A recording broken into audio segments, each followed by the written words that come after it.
welcome to Business Daily. I'm Ijun in Seoul. We have a lot of stories lined up for you today, so let's get started with a look at the day's highlights. The Korean economy grew 2.7% last year, logging growth below the 3% mark for 2 years in a row. To live up to his promise of bringing jobs back to America, U.S. President Donald Trump meets with the CEOs of U.S. automakers to encourage them to build more cars in the country. These stories and more coming right up. The report card is out. Korea's central bank says Asia's fourth largest economy expanded 2.7% last year, logging a slightly slower pace of growth than the government had been hoping for. For more, our Shin Se-min joins us in the studio. Hi, Se-min. Hi, Tia. All right, so preliminary results show that the Korean economy was not far off from growth projections. But let's start off with fourth quarter results. I mean, we saw the worst on-quarter growth last year. Right, Korea's economic growth retreated in the last quarter of 2016 and dragged down by a sharp drop in construction investment as well as private consumption in the face of a developing political turmoil. Now, the Bank of Korea said today that the fourth quarter growth was at 0.4%, extending its on-quarter growth below the 1% mark to 5 quarters. The growth slowed from the 0.6% in Q3 and 0.8% in Q2. And if you look at the chart here, you'll see this was the lowest growth posted in the last 5 quarters, as you just mentioned. Now, moving on to the annual growth, the Korean economy grew 2.7% last year, still short of the government's 2.8% target. And as to what contributed to this tepid growth, here's what the central bank had to say. Private consumption is the main driver of Korea's economic growth at almost 50%. There was a significant on-quarter increase in facility investment, but slowing domestic demand from a 0.5% rise in the third quarter to 0.2% in the fourth affected the overall growth rate. So like we just heard, poor consumption in the last quarter weighed down growth. But what were some of the other contributing factors? To give you some perspective, we're going to break it down by categories, and that will be in annual figures, comparing last year with 2015. Now here, if you look at the chart, the private spending logged 2.4% growth last year, up from the 2.2% the year before. Government spending also surged by 0.5 percentage point as the government rolled out expansionary fiscal policies late last year, implementing a $9.7 billion budget supplement. Now, that was the highest growth seen since 2009. Now, also growth in construction investment nearly tripled in just a year, reaching 11% from 3.9%. That too was the highest figure tallied in 23 years after it hit 11.9% in 1993, and is, of course, as we know, is attributed to the boom in the housing market. Investment in facilities logged negative growth, falling 2.4% last year compared to the 5.3% expansion in 2015. So given these results, what do analysts say about the overall performance last year then? Well, given a number of uncertainties that we faced both at home and the global economy, like the Brexit vote and the Samsung Galaxy Note 7 troubles and the U.S. presidential election, they say things could have been much worse. But you also have to consider the extra government efforts that went into fending off the fallouts from such challenges. Now, apart from the extra budget, the government also held a nationwide sales event in October and designated temporary holidays in May and in June, all aimed at stimulating private spending. But such efforts had their limits in encouraging overall efforts, as demonstrated in the dramatic drop in facility investment. And although there were ups and downs, the country was not confronted with massive unexpected events like the previous years, such as the Sewol-ho ferry disaster in 2014 and the MERS outbreak in the year after. Without support from government initiatives, the Korean economy will not have been able to expand at that level last year, which just shows that it has lost much of its strength in and of itself. So with that in mind, going forward, what do experts think of this year's growth? And also, many have said that exports are at least expected to pick up this year. Right, they say exports, as you said, will do better and perform better this year, and we're already seeing that in a better performance in key items such as chips and displays. But the issue is still with consumer spending. Without an increase in wages, there will not be any boost in private consumption, and the wage issue is something that can only be resolved through improved conditions on the employment front, which is also facing difficulties. So all in all, things won't be easy this year without the government's extra help. And projections for this year are in fact lower. Major economic institutions and the government itself have lowered their growth estimates mostly to around the lower to mid 2% level. Sounds like another difficult year to navigate through. Thank you so much for coming in today, Simon. My pleasure.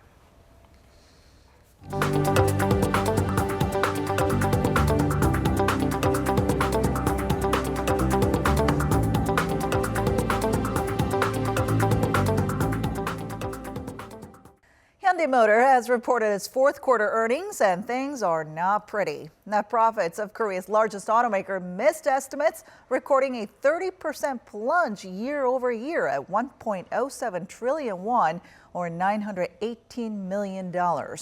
This was attributed to deep discounts in the U.S. and an increase in production cost as Hyundai tried to catch up from a slowed third quarter on the back of full-scale strike in September. This marked the lowest quarterly earnings since 2010, bringing in the full-year net profit for 2016 to $4.9 billion, a year-over-year fall of 12%. Companies who had once operated at the inter-Korean Kaesong industrial complex are warning of more bankruptcies, and this time by their suppliers. The joint factory zone was shut down on February 10th of last year, Seoul's retaliation to North Korea's rocket launch and a claimed hydrogen bomb test. In a document, Kaesong business owners warned that losses have extended to their suppliers and that back-to-back bankruptcies of some 5,000 companies could be forthcoming. They say firms were unable to receive sufficient compensation for their liquid assets as the government settlement guidelines limited compensation to 70% of total damages. It's estimated that the closure affected some 5,100 subcontractors. The worst ever bird flu outbreak that began last year is having lasting effects after it prompted authorities to cull over 30 million chickens and ducks. As a result, egg production has plunged to unprecedented levels, and recovery looks unlikely until the first half of next year. Our Lee Joo-young has more. The bird flu virus, which caused panic nationwide, now appears to be mostly under control, but the supply of eggs is likely to remain unstable throughout the first half of next year. That's because roughly a third of egg-laying hens have been culled as the result of efforts to contain the outbreak. This has led to a massive drop in egg production. While roughly 43 million eggs were being produced daily before the H5N6 virus hit the nation, that figure plunged to 13 million, resulting in a surge in prices. The government has resorted to imports to ease the shortfall, but the boost in supply is still far from sufficient. Korea Rural Economic Institute says with only about 425,000 layer breeders left in the country, down by almost half from previous levels, it would take at least 10 months to make up for the culled 23 million egg-laying hens. Taking into account the time it takes for the chicks to grow, experts say the supply of eggs would only return to normal levels in April next year. The egg supply problem is likely to persist this year. Egg producer prices are set to rise 62.3% from last year. Along with eggs, the government said it plans to import as many as 130,000 layer breeders and 70,000 egg-laying chickens by March this year to speed up recovery. Lee Joo-young, Business Daily.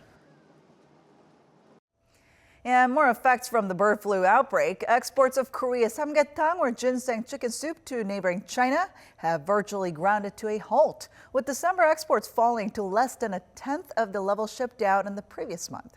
Citing data from the Ministry of Agriculture, Food and Rural Affairs, Yonhap News reported that ginseng chicken soup exports had plummeted by about 92% last month to some 5,500 kilograms from 71,000 in November. This is the lowest level since outbound shipments of the soup began in June last year. 3 out of 5 Korean chicken processing companies registered with the Chinese government have reportedly been banned due to bird flu-related quarantine measures.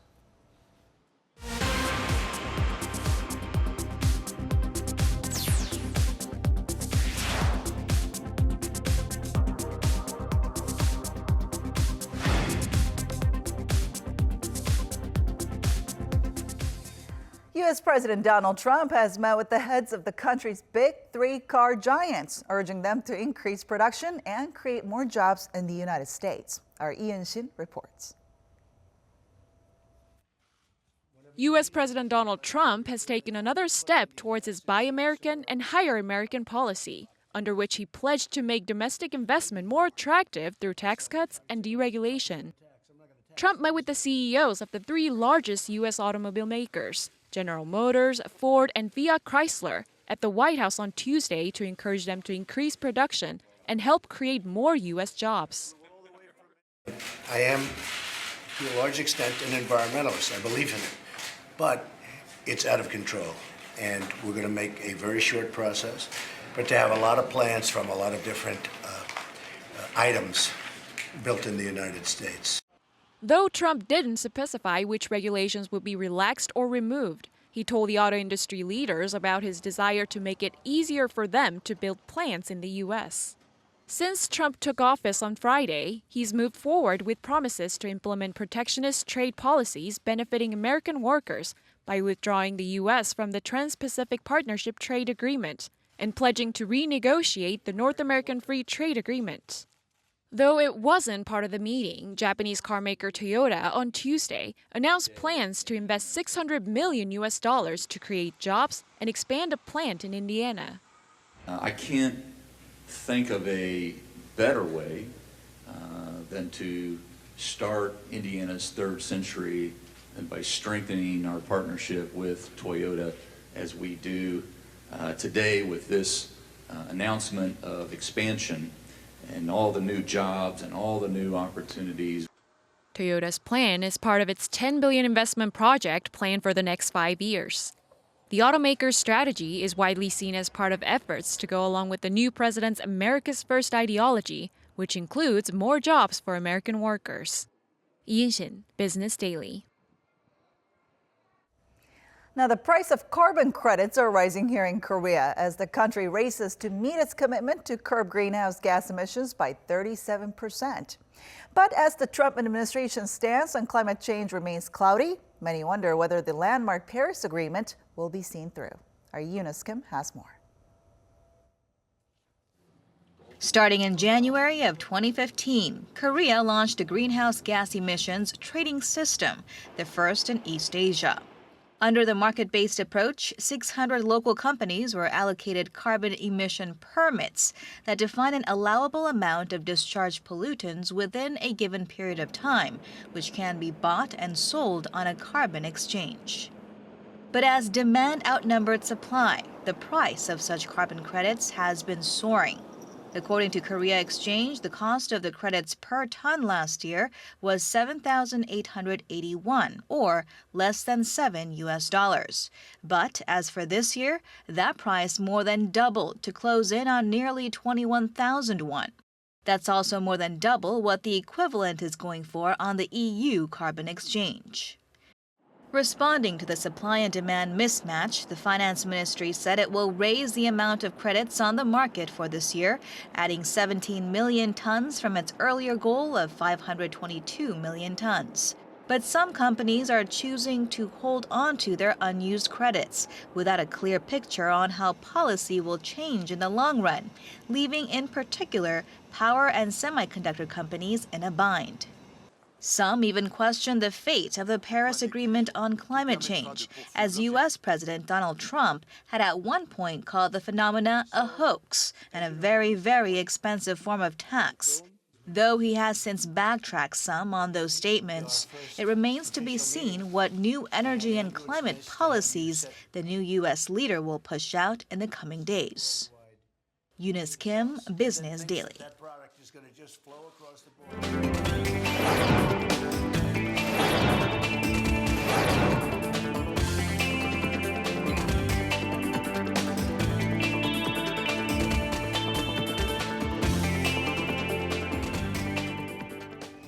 And that brings us to the end. Thanks for watching. We'll be back tomorrow with more business news that matters to you. Until then, goodbye.